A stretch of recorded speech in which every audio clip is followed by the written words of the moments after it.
So we are moving on to the next session, which is on how African universities can enhance teaching and learning to respond to emerging global trends. And this is an equally crucial topic because African universities are at a pivotal point in transforming higher education to meet the demands of a rapidly changing global landscape. And therefore, enhancing teaching and learning requires not only strengthening pedagogical approaches, but then to also embracing innovation, inclusivity, and digital transformation. And globally, higher education is being reshaped by trends such as artificial intelligence. I think this was discussed extensively in our meeting yesterday, and also blended learning and online learning, among competency-based education, internationalization, and the growing link between academia and industry. And all these are topical issues that needs to be explored. And for African universities to remain relevant and competitive, we must adapt strategically to these shifts while maintaining our local relevance and also addressing continental challenges such as limited infrastructure, skill gaps, and funding constraints. So that makes this topic on how African universities can remain relevant by enhancing teaching and learning to respond to emerging global trends very, very imperative. And to do so, we'll have Mrs. Samukelu Sogono, who is the regional coordinator for the AAU Southern Africa Regional Office, which is hosted by the Women's University in Africa. And she will be moderating the session. She will be taking us through by introducing the panelists and also facilitating the discussions. So if Mrs. Gono is connected, I would like to hand over to her. Thank you so much once again for joining us. Thank you very much, Madam Chair. It's a very good afternoon from Harare, Zimbabwe, the host of the AAU Southern Africa Regional Office. I am Semgeli Sogono, the Director for International Programs and Global Initiatives at the Women's University in Africa. I am also the coordinator for the AAU Southern Africa Regional Office. First of all, I want to say congratulations and happy anniversary to the AAU from the Southern Africa Regional Office. We join the continental academia in celebrating our contributions to human capital. This annual event brings together higher education institutions across the continent to reflect on achievements, challenges, and the future of the African higher education. The Southern Africa Regional Office looked at its issues that affect the region in terms of higher education, and we selected speakers from the region who will share their views and experiences, as well as recommendations on how African universities can enhance teaching and learning and responding to emerging global trends. The AAU, as it serves the apex body of higher education in Africa, representing the collective voice of universities and promoting cooperation and exchange among institutions. This year, our commemorations are focusing on aligning higher education outputs with the goals of the African Union's Agenda 2063, particularly in preparing graduates for the demands of the 21st century economy and society. So our three speakers are coming from various backgrounds. Our first speaker is a Women's University in Africa alumna, who is also a development specialist and based in the United Kingdom. You will be presenting from the United Kingdom.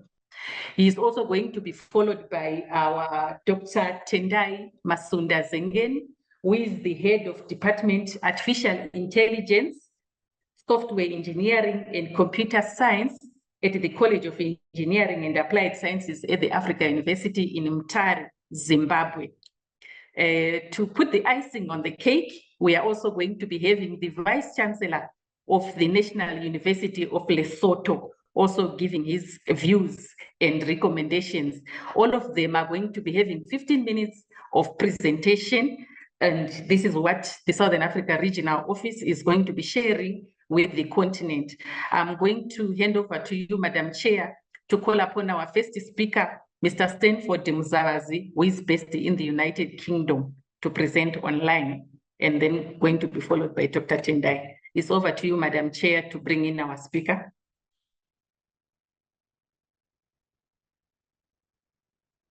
Mr. Mzavazi, if you are ready, the floor is yours to present.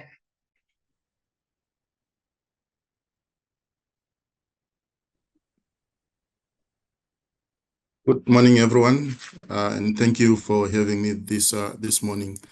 I want to recognize the Secretary General and all the VCs that are present.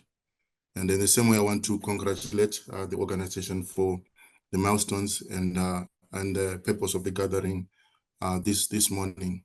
I want to thank you, Madam Chair, for the introduction, and I want to thank you, Mrs. Gona, for the introduction. This year, my topic is very clear and at heart, and in line with the work that I do as a development specialist. I work in an international faith-based organization that deals with international development, and I work as the head of the team that works across the world to carry out international development. And this topic resonates with some of the work that we do. Because of time, I'll go straight into my presentation. I hope it's coming through the screen.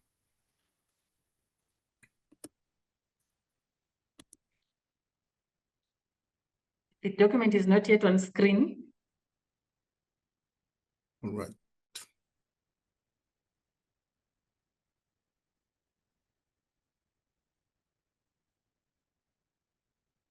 Is it coming through now? Yet. Maybe you can proceed when it's ready to just pop up. All right, thank you so much. Let me proceed because of time.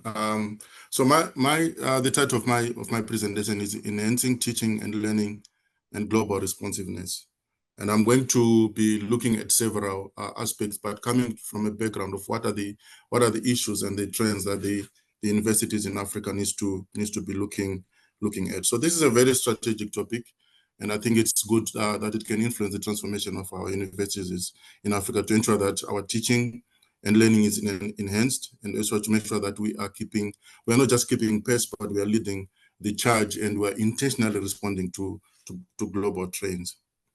And I'm going to go to the emerging trends just to put out where is our world going to, and where is the environment that we operate in going to, and those are things that we need to start paying attention to so that we are aligning to that.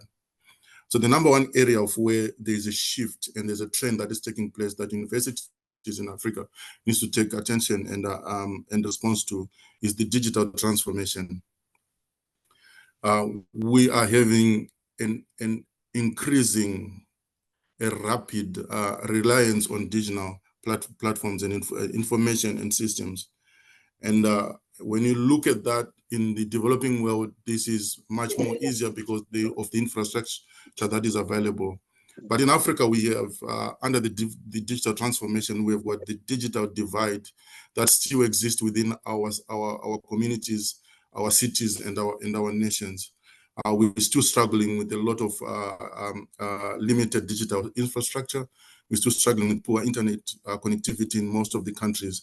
And there's limited access in even some of the communities that are in the remote areas or far from the major cities. And our learning has to consider all those elements in the world that is fast relying on digital platforms. The second dynamic that is taking place under digital transformation is the rise of AI and automation. That our industries, our work every day, whether administrative, whether manufacturing, whether IT, whether transport, is rapidly relying on AI and automation. And the global market and the labor market everywhere, in places where there is high economic activity, high income, there is a demand for sophisticated digital skills and creativity that our graduates who are coming from the universities that we have are also having to compete in that same environment that is demanding for high and sophisticated digital skills and creativity. The number three element and dynamic that is taking place within the digital transformation is the remote work opportunities. And this grew mostly after the COVID pandemic. that there's now an opportunity that people do not have to arrive into an office at 7 a.m. and leave at 5 p.m. People are able to work from where they are. Again, this is creating another challenge for graduates coming from Africa, because people are now able to compete for the same job regardless of where they are based. People are able to work in a job in one country and they're based in another country because of the remote work opportunities that are arriving. And this is something that our universities needs to begin to ensure that our graduates are having that awareness and are able to compete in a pool that is now wider, that is no longer just a competition within the city that we live in. The competition has now been open to everyone who's got access to digital platforms and is able to work in the same work that you're looking at. Then there's the next trend that is taking place is our demographic and societal shift. We have positives, but I will sound like I'm focusing on the negatives because I think that's where most of the opportunity sits for us for tertiary education. This has happened for over years and a long time. The first dynamic under our societal shift, the brain drain. We keep on having talented graduates, researchers migrating to high-income countries for better opportunities, for better living conditions, for better services, and that continues to remain a challenge for us as African countries. And we keep on developing people, and our best talent keeps on being taken by those who have put their systems and processes in place before us as a continent. Under the societal shift, you're also having an increase in the demand of green skills. The global concern on climate change is driving a demand on skills that are in line with the green economy, that are in line with sustainable development. And African students need to be able to get to skills and knowledge that allows them to operate and participate in the green economy as well. So that is something in the dynamic that we have to look at as we develop skills and knowledge and training for our communities and our nations. Another societal shift that is taking place is what they term the youth bulge, where the greatest population, the young population that is biggest across the world is from Africa. The more we have got young people who have got access to knowledge, access to information, access to skills, access to training, and we have this massive group, millions of young people that are growing, but also competing for small and little resources. It seems our resources are becoming less and lesser, opportunities are less and lesser, and the number of those who are in the edge of holding skills, edge of having the energy and the prospects and the vision to work is increasing, and yet the opportunities are limited in that way.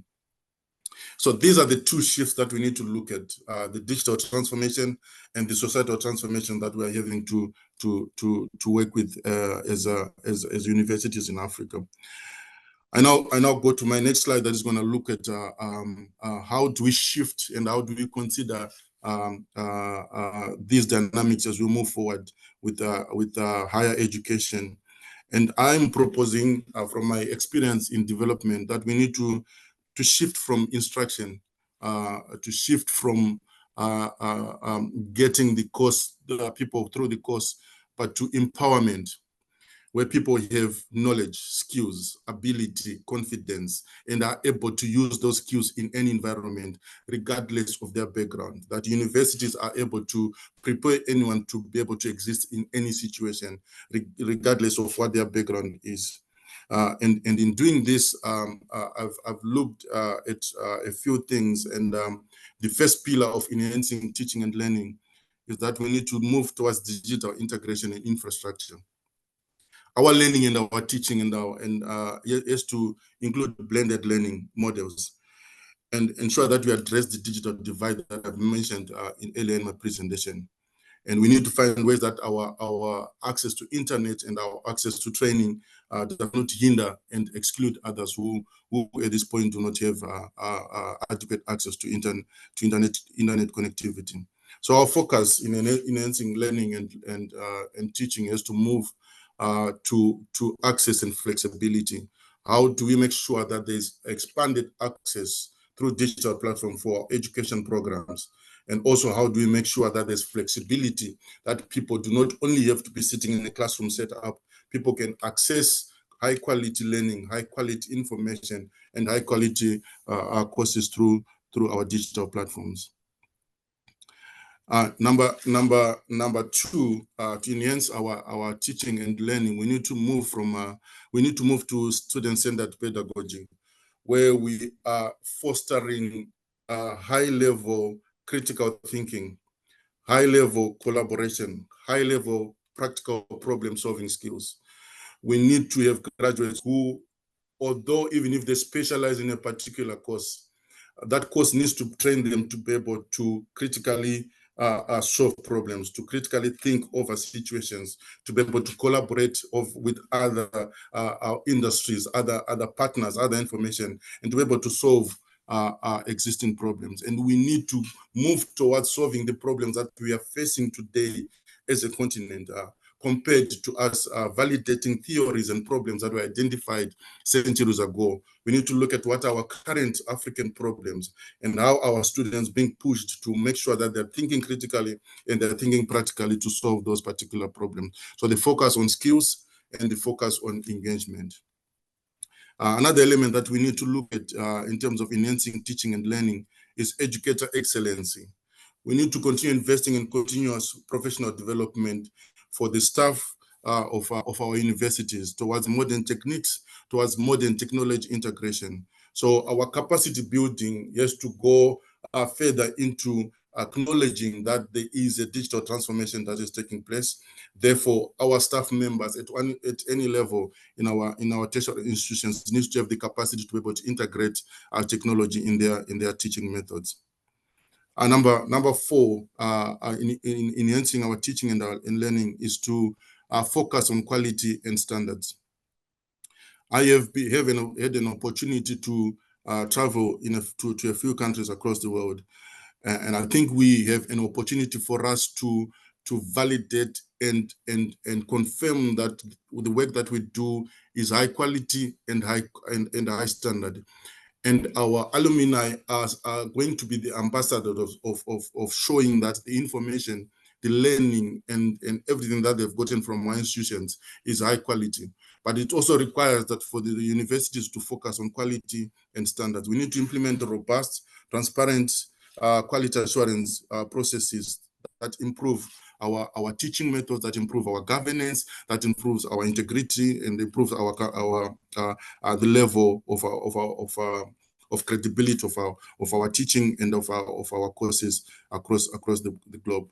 So in terms of enhancing teaching, those are the four proposals that I'm making to this high level gathering and discussion this morning, that we need to look at digital integration in infrastructure. We need to move into student-centered pedagogy. We need to ensure that there's educator excellence, and we need to ensure that our standards and qualities are quite high and competitive across the global education market. Another element that we need to do in responding to the emerging trends is to future-proof our education in the way that we respond to global trends. And here I'm looking at our alignment of our curriculum towards the demands of the labor market. We need to ensure that we do not have an increasing population of graduates who are not required by the labor markets that are in our respective countries.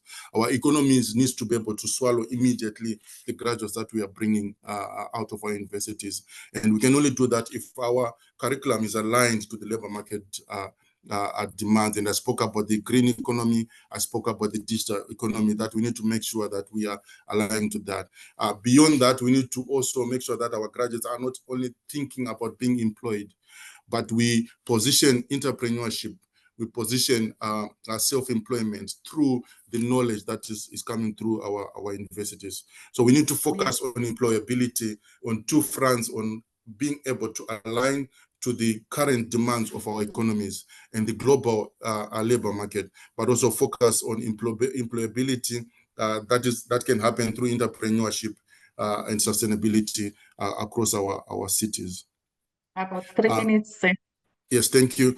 Then we need to also consider industry collaboration. There's nothing that beats experience, and we need to ensure that we are strengthening the partnership between our tertiary institutions with the private sector to ensure that our graduates are getting access to relevant, innovative, and practical experiences as part of their learning. So we need to focus on our graduates having a real-world experience of applying their skills. And third element that we need to consider there is research and innovation hubs. We need to have an intentional expression of having complete innovation hubs that run to develop new technology, to develop new information, new solutions that are for our own communities and our own cities and our own nations, and that we're able to expand globally and become a solution for everyone. So we need to focus on leadership and relevance as well in that element. Lastly, we need to look at global mobility. We are now living in a global village that was introduced many decades ago, and we need to ensure that we promote intra-Africa and international academic exchanges between our institutions, so that there is a lot of global perspectives and a lot of knowledge sharing that is taking place. So a focus on connectivity is a key element that I'm proposing this morning. As I conclude, I want to say that we are doing a great work. As you can see, I'm a good example of a product of an African university.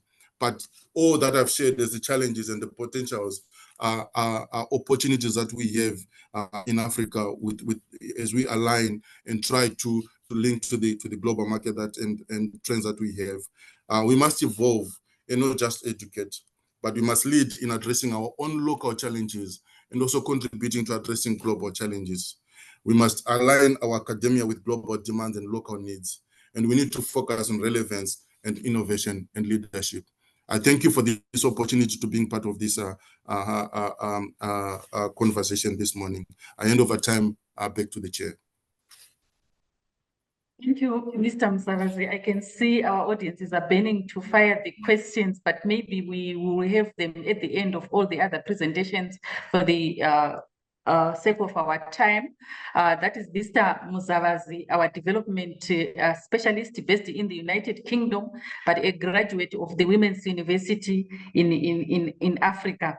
So, Mr. Mzavazi, we are also going to request you to share your presentation so that we will also share with our audiences on the platform here.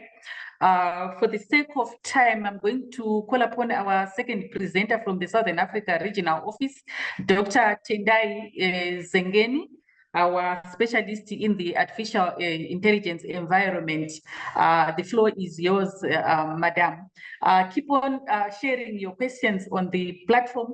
I'm sure my co-chair is going to be picking up the questions at the end on question and answer session. Over to you, Dr. Zengeni.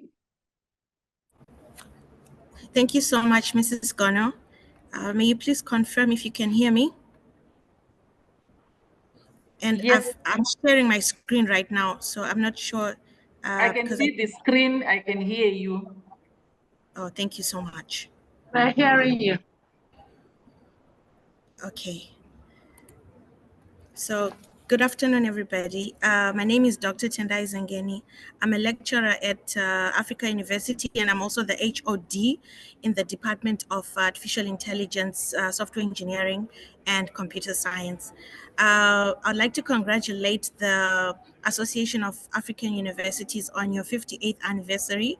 And today I'm going to be presenting my topic on how African universities can enhance teaching and learning and respond effectively to emerging global trends. So I'm going to start with just trying to demystify what the global trends are. What is happening at the moment is we have the advent of emerging technologies, and some of them are the emerging technologies are artificial intelligence. We also have blockchain. We also have renewable energy, etc. And then also some of the global trends that are there, the rise of hybrid and remote learning. This happened due to the pandemic that happened, the COVID pandemic. It gave the rise to people having to learn remotely or working from home, etc. And then an increased focus on skills like social emotional learning, sustainability, and global citizenship, and also personalized pathways. So these are some of the global trends that are happening. Then I'll move on now to skills and curriculum focus. So some of the skills that are needed, especially when we're talking of emerging trends and emerging technology. Madam, there is a request that you put your slides in a presentation mode. Okay. Can you see them now? Is it okay now? Yes. Okay. Yeah. Thank you so much. Yes. So especially when we are talking about university education and tertiary education, we also need to develop the skills that our students have, and also concentrating on STEAM education, where we concentrate on science, technology, engineering, the arts, mathematics, into a cohesive and hands-on learning experience. I'm also going to bring into perspective and context Agenda 2063. So this is we've lost the slide. It's not moving. this. Since I changed to presentation mode. Yeah. Would you like me to revert? Can I revert? I think so, because we are no longer seeing the slides. Okay, so let me go back to share my screen. Share window there. Can you see my slide now? Yes, we can.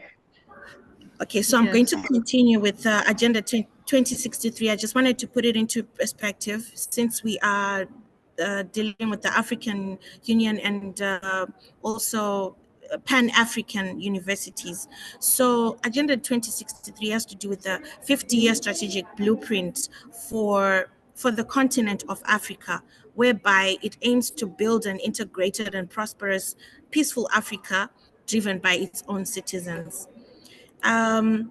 It's guided by some different aspirations for 2063. And to put it in context, an Africa driven by its own people, so citizens to actively to be involved in decision making with full gender equality and youth empowerment. So education has to do with the different aspirations. It's the foundation, it's the bedrock that would drive these aspirations of Agenda 2063. So still on Agenda 2063. So as Africa, our context is unique. We're not just preparing these graduates for the world, but we are preparing our students to build the Africa that we want. So this is what Agenda 2063 is about, as envisioned in this agenda. So with the world's youngest population in Africa, we hold an unprecedented demographic dividend. But however, this potential is a ticking clock. If we do not equip our youth with future skills, with future-proof skills, just as alluded to by the previous presenter, the dividend it'll become a deficit. And our conversation today is about how we can harness technology and innovation in order to convert this potential into inclusive growth. I'm also going to talk about the SDGs, just to put everything into perspective in terms of emerging global trends and emerging technologies. So the SDGs these are a plan, it's a global plan, which was adopted by the United Nations in order to end poverty, to protect the planet, and to ensure peace and prosperity for all by 2030. And then to do with education now, we have SDG 4, which talks about, speaks to quality education. And it's one of the the SDG, which focuses on ensuring inclusive, number one, and equitable education, and also promoting lifelong learning opportunities for all by 2030. So why is this SDG important? It will break the cycle of poverty, and also it will help people to develop critical thinking, as the previous speaker also mentioned, and problem solving skills, which are needed to understand the world and to contribute their communities. So also it's the foundation for the other SDGs. If you notice, we've got 17 SDGs, and education has a transformative effect on the other sustainable development goals. So the key objectives of SDG 4, they speak to equity, they speak to the skills development, increasing the number of youths and adults who have the relevant skills for employment and decent jobs and entrepreneurship. It talks about literacy, gender equality, and education for sustainable development. So globally, the fourth industrial revolution is blurring the lines between the physical, the digital, and also the biological spheres. Artificial intelligence is not a future concept. It's a present day tool that is transforming economies. The global shift now demands a new kind of graduate, one who is agile, a lifelong learner, and also one who is digitally fluent. So the question for us in Africa is not if we can participate, but how are we going to shape this revolution for our own context? Okay, I'm going to talk about closer to home. I'll bring you to Zimbabwe.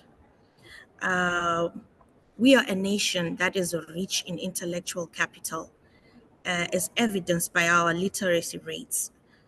So, however, we do face a few challenges, and within these challenges lies our greatest opportunities.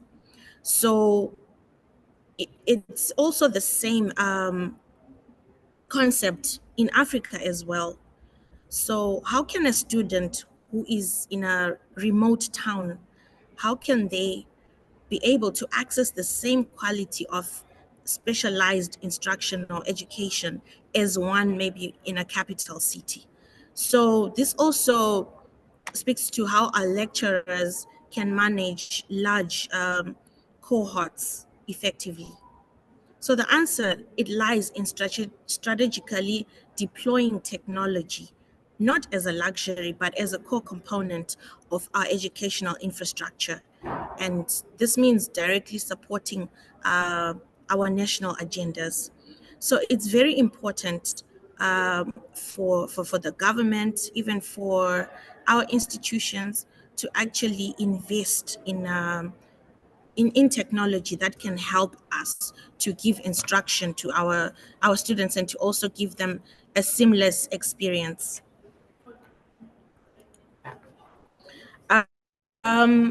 Talking about pedagogy,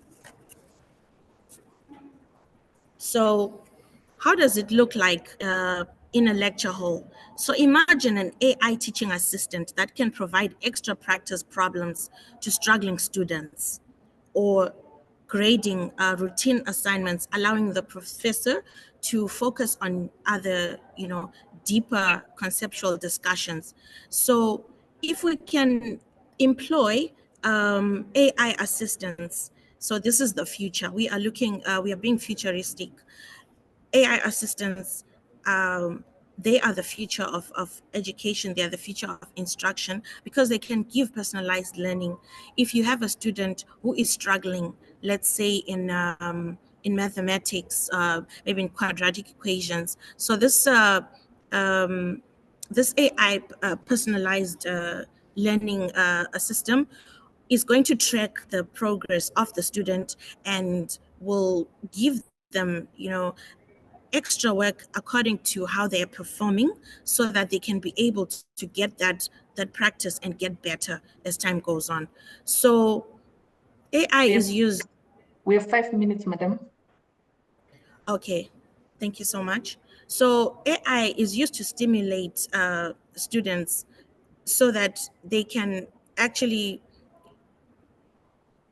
increase the way they absorb the learning experience, because artificial intelligence is an emerging technology, and it's actually going to make education, and it's going to make life for us, the educators, easier when we actually embrace it and use it practically in the classroom.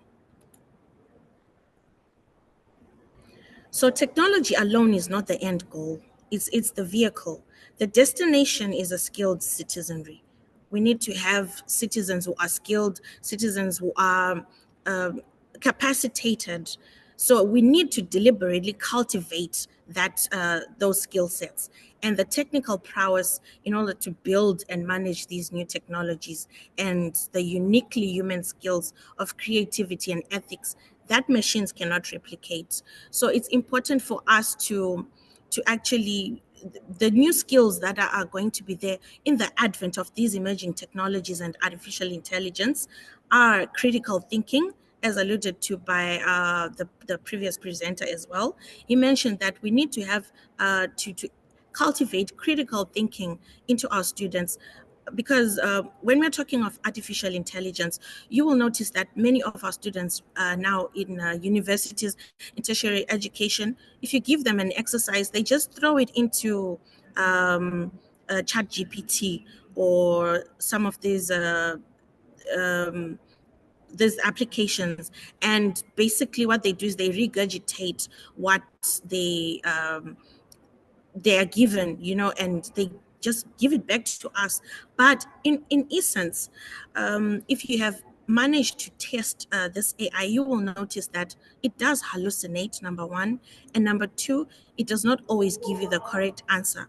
So what happens is, you need to have the critical thinking skills. We need to teach our students to have these critical thinking skills, and these skills are such that once you use AI as a tool, we use these emerging technologies as tools, but not to make them do our work for us. So it's very important for us to have ethical reasoning, knowledge of self, cultural intelligence, as well as entrepreneurship. And you know that this cannot be replicated by artificial intelligence. So, in conclusion, the future of learning in Africa requires an ecosystem approach.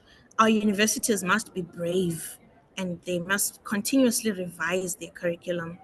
Our governments must also have a buy-in, and also be able to give us the infrastructure that is critical for us. For example, in Africa, we need roads, we need power, we need the support of the government, and also the industry, public partner, public and private partnerships with academia, as well as individuals, so that we can enhance the classroom experience, riding on emerging technologies, as well as the emerging trends in education. So I'd like to thank you all for giving me a chance to give my views on emerging trends in education. Thank you so much. Thank you very much, Dr. Tendai Zengeni. I'm sure the audience is already burning with follow-up questions and so forth. These are all very enriched presentations and good advice to universities. I picked up the issue of universities being brave, particularly in faculty development and all the other issues. Thank you so much, Dr. Tendai. Be ready for the question and answer session after the next presentation, our last presentation. I'm going to call upon our Vice Chancellor from the National University of Lesotho in the Southern Africa, Professor Sola Fajana, to give us his presentation. Welcome, Professor Fajana. The floor is yours. Thank you very much, Mayor Gono. I really am happy to be here. I want to appreciate the Association of African Universities for this platform, and also to say congratulations from the South African Regional Office of the AAU. We bring you fraternal greetings. My contribution is going to be on the topic enhancing teaching and learning in African universities, the response of the National University of Lesotho to emerging global trends. As you can see from the previous presentations, certain recommendations have been made. What I'll be doing in this presentation is to see from the example of the National University of Lesotho how far those recommendations are practicable. So you can see everything is working in sequence. My name is Isaac Olushola Fajano. I'm the Vice Chancellor of the National University of Lesotho. I'll be looking at very briefly what is it to leverage on. We want to leverage technology to enhance teaching and learning.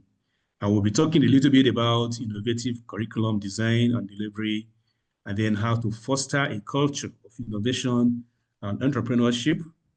And then generally speaking, how has the NUL responded to emerging global trends? And then we'll make some recommendations. The NUL is one of the oldest universities in Africa. This year, we are 80 years old. And I make bold to say that we are older than the oldest in Nigeria. This is very interesting that a small country like Lesotho has a university that is 80 years old. We are a public institution. We are offering educational services in virtually all areas of human endeavors. We are research-driven, and our flagship programs are in sustainable energy research, agriculture, water resources, law, educational technology, and in 2023, we became the Center of Excellence for Technologically Enhanced Learning, courtesy of the Commonwealth of Learning. Our postgraduate degree program is increasing, and there's a particular one that is becoming the toast of the region of South Africa and all over the world, and that is our postgraduate degree in higher education. We appreciate diversity, and we do not discriminate between the North and South in the collaborations that we seek. I'll talk more about that when I come to the concluding part. Now, what is it that the National University of Lesotho is doing? The context has been explained previously by the previous speakers in terms of the emerging global context, changing demographic profile of our students, the issue of climate change, global unemployment of youths, inequalities, social justice issues, and all those advances in information technology, including artificial intelligence. So what we are doing at the university, the National University of Lesotho, is guided by the Strategic Plan 2024-2029. We're driving a vision of creating thoughtful and transformative leaders. And how do we hope to do that? We want to recalibrate. We want to reset the quality, the relevance, and visibility of the university, because an 80-year-old institution should be thinking of new ways of doing things. So we are recalibrating the foundation so that we have quality, relevance, and visibility all reset. And we are so therefore intentional. We're intentionally committed to quality educational services in this global context. We don't have a choice. We have to disrupt the old ways of doing things so that we can have a new product.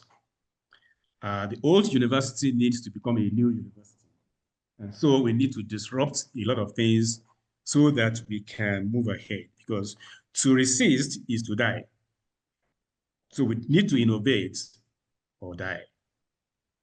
So how do we do this? We need. I'm presenting here a very brief journey. How have we moved along all these years? How far have we leveraged on technology and all of that? Now, in 1995, the NUL procured the ITS. We call it integrated tertiary system or school system, which covered the entire business process from registration to graduation. That is technology. No more manual applications or what have you. Now, going forward, there was a need to introduce learning platforms at the turn of the century to keep pace with increased demand for education, including the open and distance learning. And therefore, at that point in time, we introduced what we call TUTO.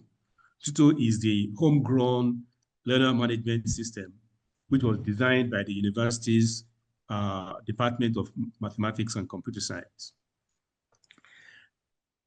So with TUTO, at the turn of the century, blended learning became the thing to do. We were then moved on to do blended learning, especially with our courses that we're running in the open and distance learning mode through our Institute of Extramural Studies. Then came COVID-19. So at the onset of COVID-19 pandemic, online application became requisite, and then a local service provider was engaged. So we had in our business process, we had to start with online application because manual application was impracticable when we had COVID in 2019. In 2023, we became the Center of Excellence for Technologically Enhanced Learning, courtesy of the Commonwealth of Learning, which is based in Canada. So in that particular year, our TUTO, which is the learning management system, became strengthened. We had modern equipment, virtually all the equipment we needed to make sure that we have a center of excellence in terms of our teaching. So what have we done again so far? We have, through the introduction of technology, been able to increase the access and flexibility for a lot of people. So at this point, we had more partners engaged from the global north and south for student and staff exchange, especially via virtual platforms. Now, my previous speakers, my colleagues on this platform, have told us that this is the way to go. So since COVID, we have had to have more exchange with our colleagues abroad.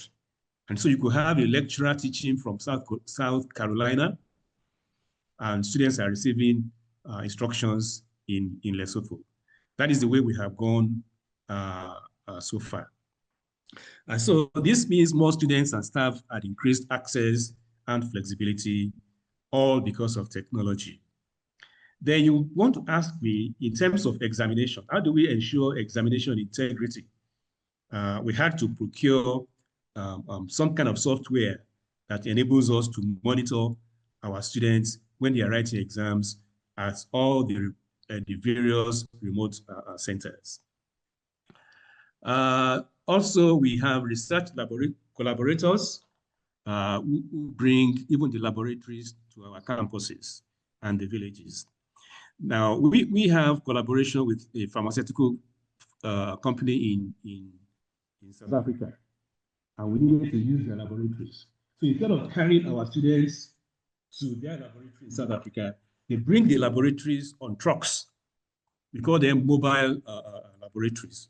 You can see the example there Maersk pharmaceutical company from South Africa.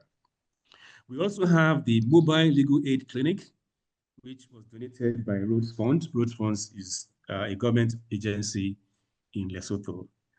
With the Mobile Legal Aid Clinic, we are able to carry justice to the grassroots, because in a country where income is very low, even those who have issues, who have litigations, may not be able to come to the cities to have justice. So we carry the whole process to the villages through our mobile legal aid clinic. We also have recently acquired e-vehicles, courtesy of another partner from Germany. The vehicles are available. They are all electronic, and the company had also started to have installed charging ports, not only for our university campus, but for Lesotho, so that users of e-vehicles can have free charging ports even as they go around. This enables us also to make contributions to society, because in this way, we are actually contributing to visibility and relevance in the society. Curriculum design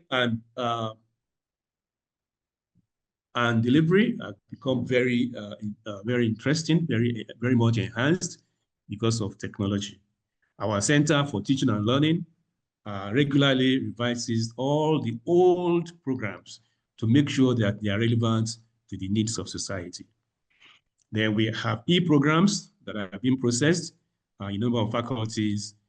In the Faculty of Education, for example, the e-programs there have become operational, they are running already. And in some other faculties, they are still being processed through the structures of the university. To make sure that we provide education that would assist the, oh my God.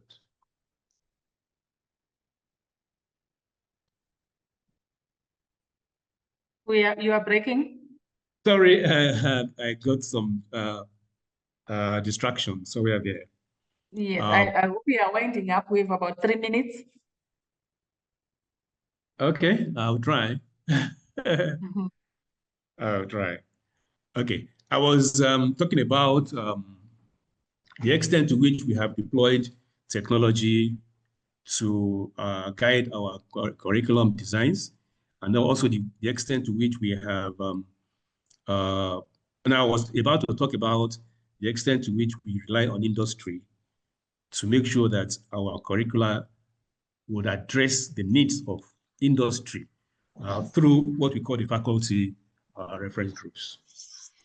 Our researches are all based on technology, and we rely on collaborations with our colleagues elsewhere.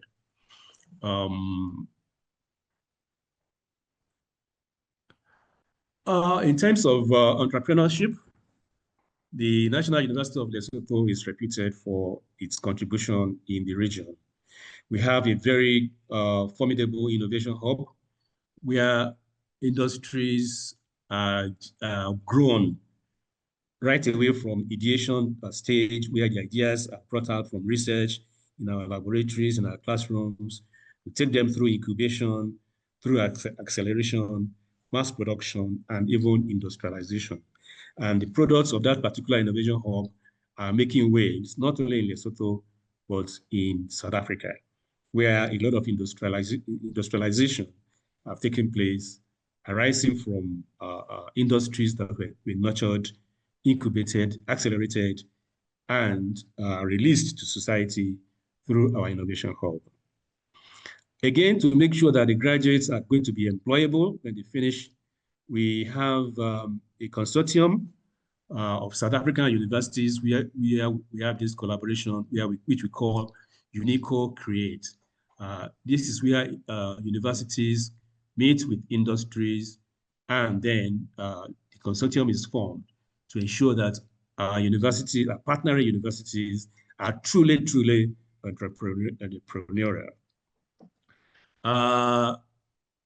Let me not talk too much about all these ones.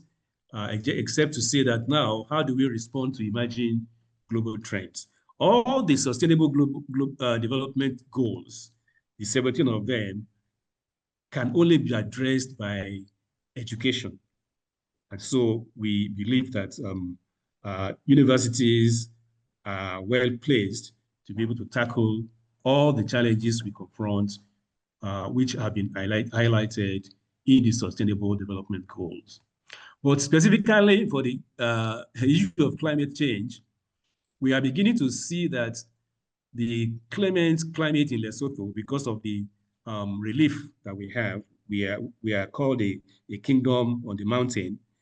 Our weather is much more amenable to agriculture, in the area of horticulture and all of that. So we are beginning to see a lot of farmers from Cape Town, for example, who are coming up the hills to grow their crops in Lesotho, and all because of climate change. We are addressing the issue of inequality. We are addressing social justice. We have just joined the ILO Director General's outfits, the ILO Global Coalition for Social Justice and Protection. All of these are ways by which the university is addressing global trends. I've talked about faculty reference groups. We have the Confucius Institute, the Alliance Francais, I'm sorry, the European Union, the UN ecosystem, all of them helping us to make sure that our graduates are employable. Well, how does this come in? Language is a prerequisite for young people who are looking for jobs globally. In the UN system, for example, your marketability is improved if you are able to speak at least one other foreign language, maybe Mandarin, French, and now recently they have added Swahili. And all of these foreign institutions that are collaborating with us make foreign language available to our students to make sure that they become much more employable as they finish their studies. So in conclusion, what are the key takeaways? Technology, this has been highlighted by the previous speaker. We don't have any option. To move away from technology is to commit suicide. Next takeaway will be innovation. And that means, as again alluded to by the second speaker, we need to have very serious innovation hubs instituted. The one we have at the AAUL has become a mecca. Other institutions are coming to see what we are doing there. Then collaboration. No university can afford to go solo. We need to be able to stand on each other's shoulders so that we're able to stand very tall. So what are the recommendations? My recommendation is going to be very, very simple. Knowledge is all over the place now. So what do we need to do? We need to adapt and to innovate. Then we need to have opportunities for partnership and collaboration. And I want to advise my colleagues, vice chancellors and leaders of universities in Africa, we need to see each other as collaborators rather than competitors. You know what that means. Many of us are looking for collaborators outside Africa. You have forgotten that your neighbor that you exist with very close to you may just be the solution that you're needing to tackle your problems. So let's see each other as collaborators rather than competitors. On this note, I'd like to say thank you to everyone, the organizers, the audience who have been listening to me, and I will be available for questions and discussions. Thank you very much.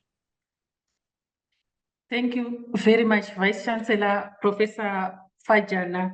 Wow, what an enriching presentation. You said we should adapt and innovate or we die. That was my takeaway from that one. For the sake of time, I'm just going to pick some questions I'm seeing on the platform. The first one, there is, hi everyone, I have a question for Dr. Tendai Zengeni. Thanks for an interesting presentation. Now my question is, are African universities prepared or ready to embrace AI in teaching? Are we not shooting ourselves in the foot when we embrace AI? we will not create lazy students who sleep whilst their assignments and dissertations are being produced by AI? Do we have good systems to detect this on our campuses?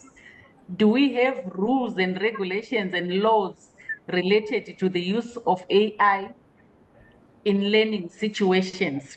This question is on the platform from Tendai Maravanyika, directed to Dr. Tendai Zengeni. Your namesake, he has just thrown in that question. The next question, I think, is directed to, should be the Vice Chancellor or Mr. Mzabazi. Blending theoretical teaching with practical learning is still more of a song, nicely said, by most African universities and academicians than reality on the ground. There is still huge mismatch with industry practice. Can you share examples or evidence of meaningful, well-structured involvement of private sectors or industry practitioners in curriculum design or updating, delivery beyond one-off consultation or ad hoc engagement? I think there were 3 questions. The other one was the paradox that has been happening. Africans have been migrating to foreign countries, and in contrast, the foreign citizens have been coming and migrating systematically and in a systemic way to Africa in the name of trade, investments, tourists.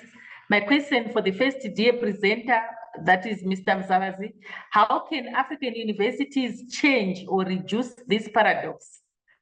Those are the 3 questions to presenters from the Southern Africa region. I think we have few minutes to answer those questions before I hand over to my co-chairperson. I don't know who wants to answer first from the 3 questions I have just picked from the platform. Thank you. Through the chair. Yes, you can proceed. Okay, thank you so much for that question. My namesake, Tendai. So basically, what happens is when we are not familiar with certain technology, we tend to be skeptical and afraid. So I think the first thing that we need to do is we really need to embrace AI, especially in teaching. I'll just give you an example of what happened when the calculator, the scientific calculator, was first introduced. I think people also reacted the same way. But for us in universities and in terms of assessment, what we need to do is we need to change the way we assess our students. Just like what happened when the calculator was introduced. You now know that we have a calculator version, let's say, of mathematics, right? So I think we also should have an AI version of, the way we assess our students so that they can be able to think more. Even the way we ask the questions, they need to also critically think so that they can answer the questions. So we are not shooting ourselves in the foot. We really need to embrace. And you asked about the rules and regulations and the laws related to the use of AI in learning institutions. I'll give you an answer, especially in the context of Zimbabwe. ZimChair is actually in the process of formulating, some of these rules and policies that have to do with teaching in learning institutions as well as assessment. So in the interest of time, I hope I managed to answer your question. Thank you. Thank you, Dr. Zengeni. Mr. Mzabazi.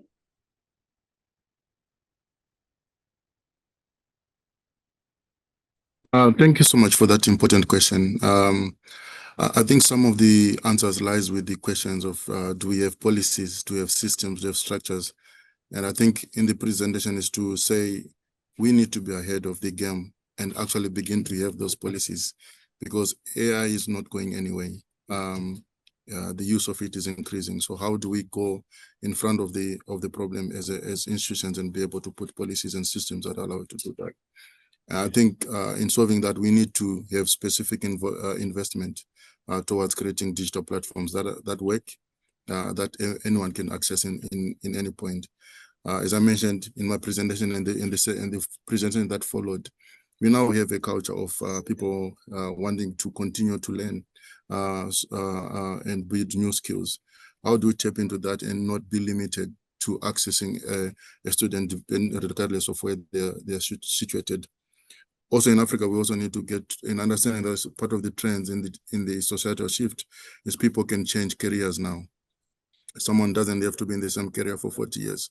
So how do we make sure our institutions are able to allow that to happen? And it's investment in technology that allows online learning.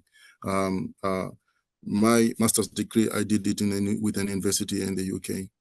I only got face-to-face interaction with a supervisor when I was now working on my dissertation. But all the 6 courses that I needed to do were through an online course. There were some live lectures. There were some recorded lectures, and the format was able to do that. The system was simple. It was easy to access. You could go get all the information. So it's our universities getting to that level where we're able to provide those kind of learnings. And once we do that, we're no longer limited only to students who are within the country or the city or the location where the university is. We're able to expand even the broad base of the students that we can access and give information and learning from our centers. I hope that answers the question, and thank you so much. Thank you, Mr. Mzaz. Before I give the floor to Prof. Fajana, there is another question. Are African universities ready to review and restructure their curriculum and syllabus to the new waves of the 21st century through technology? I'm sure the Vice Chancellor will tackle this one in the balance of the other questions.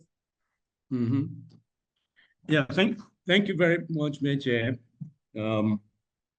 Yes, indeed, the need for our universities' curricula to be aligned with the needs of industry has been identified in various quarters. It's not new that that need exists. What we have done as university leaders is to try to get some representation on our boards, maybe in Senate, in faculty boards, representatives of industry, captains of industry, those who know the job requirements that are current, so that these new requirements are reflected in the curriculum.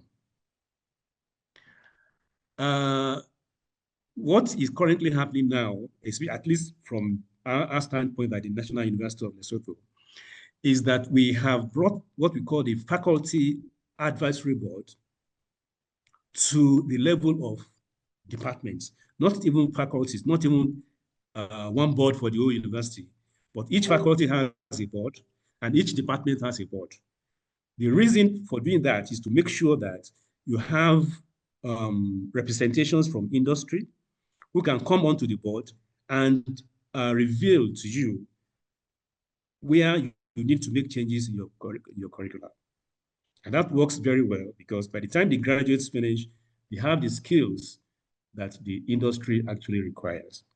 That we are doing with private sector, we're also doing with government and with NGOs, both locally and abroad. So I can assure you, if we emphasize on this, I'm sure it's going to work for a lot more universities. Now, are we ready? The second question is, are we ready to actually review so that we are able to meet the demands of the 21st century? Yes, we are ready to do this. And like what my, that is Stanford just said, is that we need to have policies. We need to have systems. We need to have structures. So at the National University of Lesotho, we have a policy on to what extent do you want this review to go? How often do you change or review your curricula? Is it going to be every 3 years or every 5 years? So we have a policy on policies. So with a policy on policies, you are able to ensure that indeed you are moving with the time. You know, in the past, we used to say that once a curriculum is fixed, it's fixed. But in the 21st century, we cannot afford to have a static curriculum. Curriculum have to change with the times. And of course, also we also train our teachers through the Center for Teaching and Learning how to include current trends in their topics. Even if you don't want to change the entire curriculum, you could have introductions of topics that are current that you put into the place. All of these are efforts to make sure that we respond to the specific needs of the 21st century. I thank you, Chair. I hope that gives some assurance to the questioner. Thank you, Professor Fajana. And I'm requesting all the presenters to share your email addresses on the platform, because I can see a lot of audiences would want to follow up on certain issues to our esteemed presenters. There is quite a lot and a lot of enriching issues. I remember Mr. Mzavazi raised the issues of green skills. Dr. Tendai raised the issue of artificial intelligence, and the Vice Chancellor emphasized on innovations and collaborations, and also to avoid seeing collaboration as competition.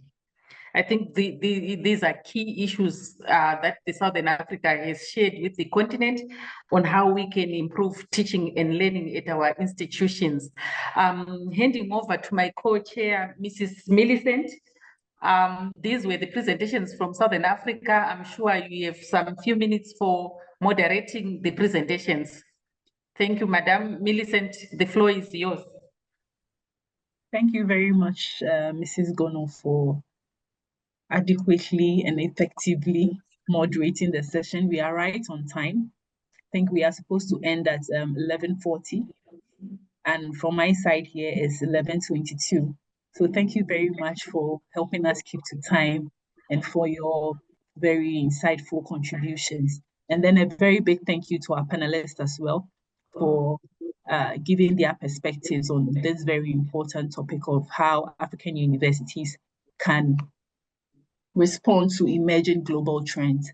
And I think this session has been very informative with very profound, eye-opening perspectives, beginning from the key challenges where we mentioned brain drain, which has been a persistent challenge over the years, losing Africa's trained and skilled force to the global north, and then also some of the key takeaways from the presentations that would include how we can enhance teaching and learning by providing adequate infrastructure, which includes access to internet, as well as flexibility, and then also curriculum redesign that supports the transformation of pedagogy to respond to industry gaps and also emerging areas. For instance, we leveraging the demand for green skills, and then the global recognition to climate change to be able to contribute to the green economy. And then also conceptualizing the by extending employability to include entrepreneurship, and then also leadership, calling on leadership governments to invest in infrastructure, and then also enforce policies that support the enhancement of Africa's higher education. We also need to enhance global mobility. I think we saw one of the comments adding on to say that there's need for governments to ease visa restrictions to support intra-mobility within the region, and then also developing skills for the future by incorporating the critical thinking skills and the use of artificial intelligence. So we will all agree that all in all, these presentations highlight one thing, that the AI is here to stay, and we need to adapt. We need to adapt to innovate and to embrace technology, embrace innovation, and embrace inclusivity, just as highlighted in our theme for this year, as the future of learning, technology, skills, innovation, and inclusive growth. So thank you all once again very much for your very insightful engagement as well. We received your questions and then your comments on the platform, and I think they are very welcoming and they are very adequate in terms of contributing to the topic that has been discussed. So we still have some few minutes, so if there are any further questions or contributions, Mrs. Gono, I think we can just take about 5 minutes If anyone else has any further contributions, additions, any feedback, we can take that, and then we take a 10-minute break and come back for the third session. Okay. I think we can allow them to raise their hands because on the platform at the moment, there are no questions. Those with any burning questions, can you raise your hands or write on the platform?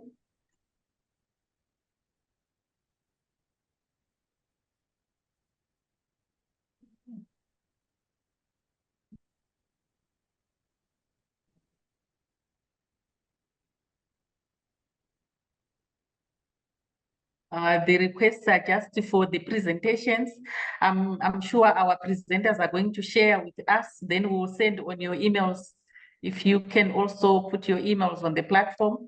AAU will also upload, I think, some of them on the AAU platform. Confirm, Madam Chair.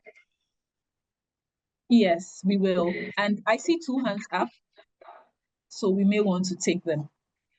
Yes, I can see Aditola. Aditola, unmute and proceed with your question.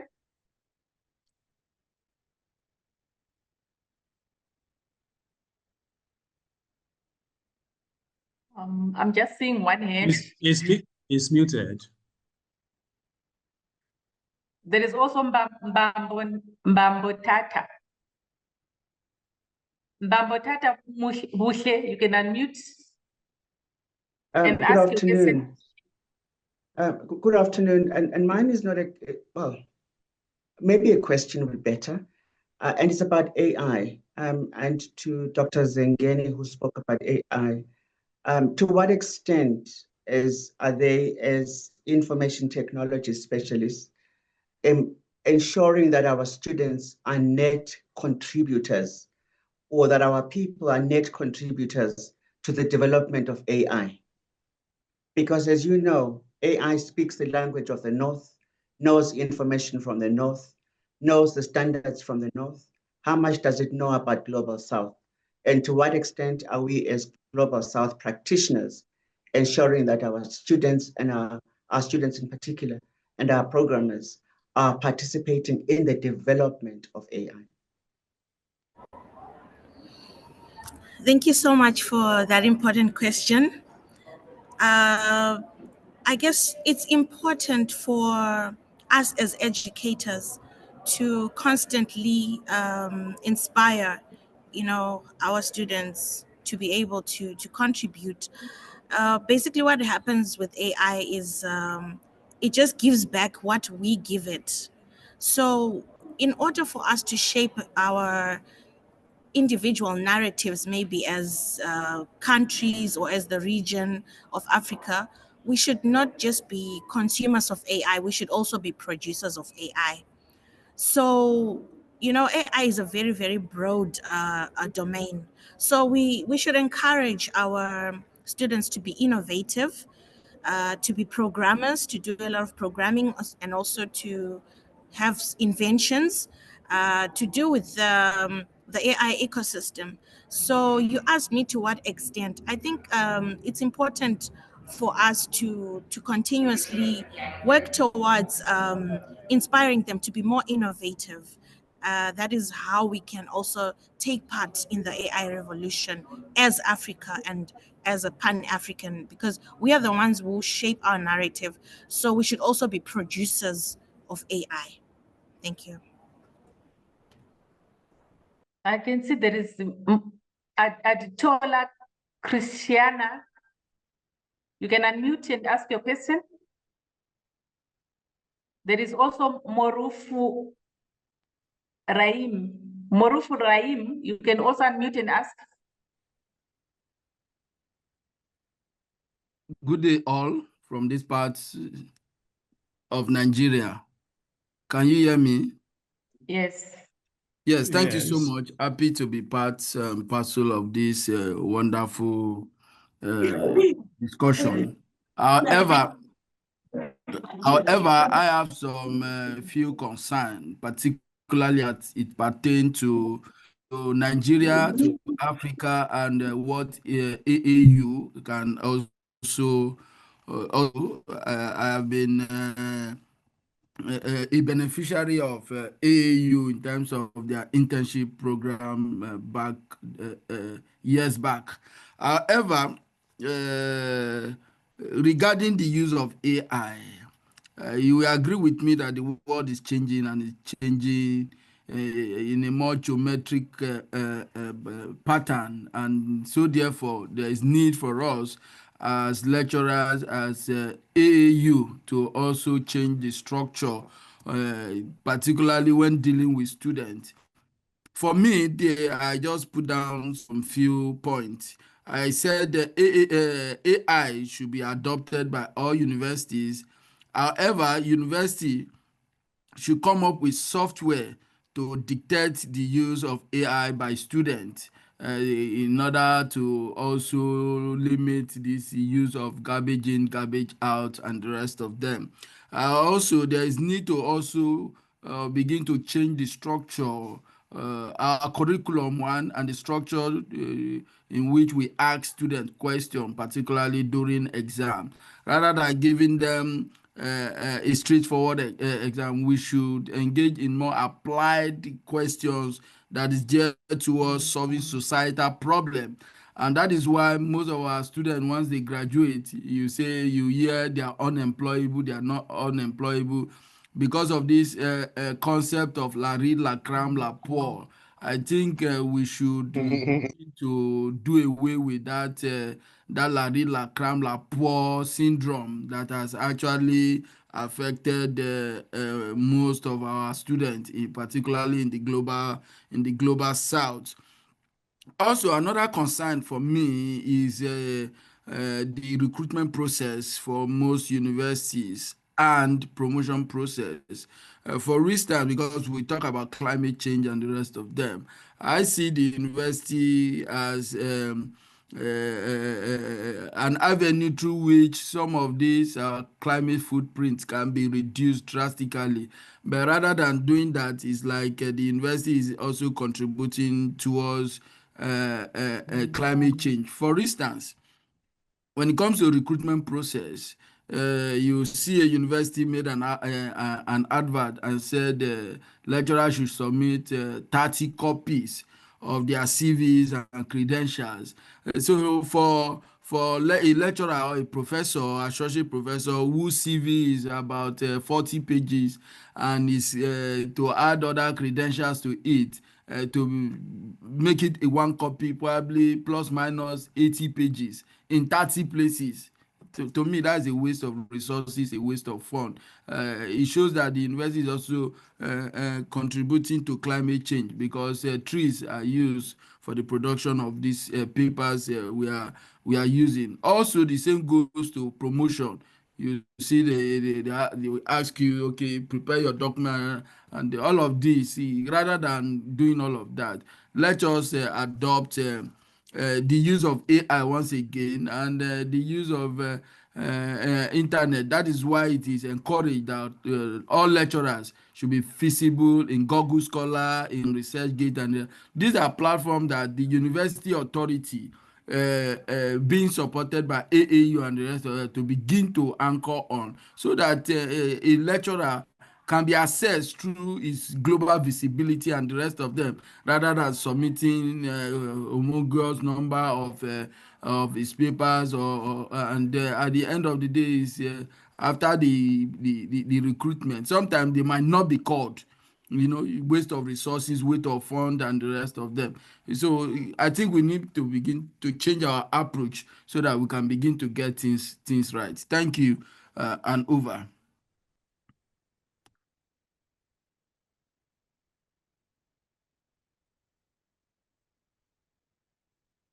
I think we still have one hand. I don't know whether it's Madam Aditola. Hello, yes, good morning. Can you hear me? Yes. Okay, good afternoon. It's my pleasure to be part of this 58th celebration. However, my concern on AI has to do with the fear of how this will take away employment from academics.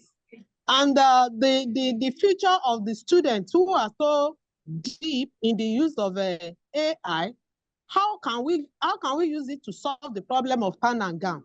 Because here in Nigeria, most training and academic dealings did not actually tally with what is needed in the industry. And so you have so many graduates out there, they are unable to secure employment. And so with the AI presently, it has been accepted, it is here to stay, we all understand this.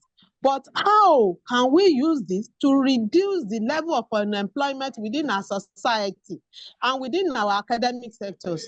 This is my problem. Thank you.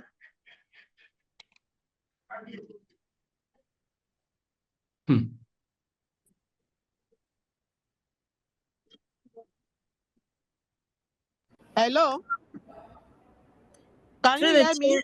I suppose this is a question directed to me? Yes. Okay. So basically, thank you so much for your question. I think that, especially when you're talking of Nigeria as a country, as a society, I think government should make concerted efforts to capacitate the workforce again, or the students, in digital skills. Since you're saying that they are not employable because they don't have these skills.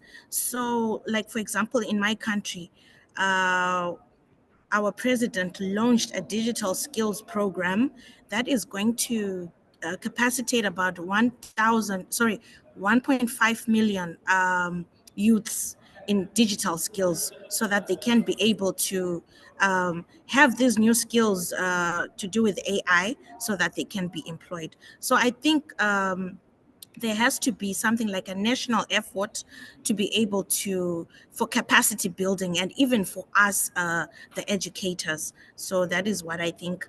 I don't know the second part of your question. You said something. What did you say? I'm forgetting. Do you mind repeating?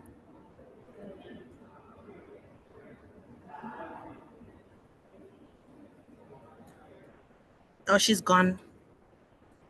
Yeah, I think the issues were the fear of AI taking away academic employment, and how AI can be used to reduce employment. Oh, thank you so much. Yes, it's about AI taking away our jobs. I don't think AI is going to take away our jobs, because if you look at the statistics that is going around the world, AI is going to take away about 20% of the jobs worldwide. But basically what you need to do is you need to reskill and upskill, so that you can remain relevant. So the workforce that is going to remain relevant are the ones who are able to embrace AI and to be able to use AI. So what is important is for everybody to remember, in today's conference, we kept emphasizing on continuous learning. So everybody should just be able to reskill and upskill, so that you are able to not lose your job. That is my contribution. Thank you. Thank you very much, Dr. Zengeni. So the emphasis is reskilling and upskilling to catch up with the digital world. Back to you, Madam Millicent. Thank you very much, Mrs. Gono. I think we can end now. And once again, thank you very much to our panelists, and then also to you, our audience, for engaging with us.